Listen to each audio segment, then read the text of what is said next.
تمہارا پروردگار خوب جانتا ہے کہ تم اور تمہارے ساتھ کے لوگ کبھی 2/3 رات کے قریب اور کبھی آدھی رات اور کبھی تہائی رات قیام کیا کرتے ہو،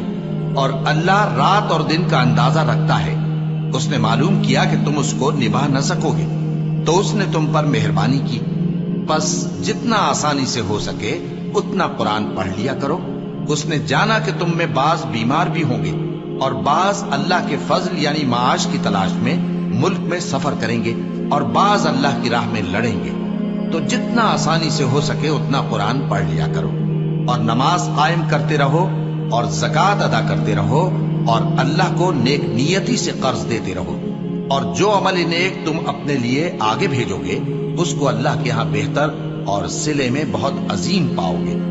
اور اللہ سے بخشش مانگتے رہو، بے شک اللہ بخشنے والا ہے، مہربان ہے۔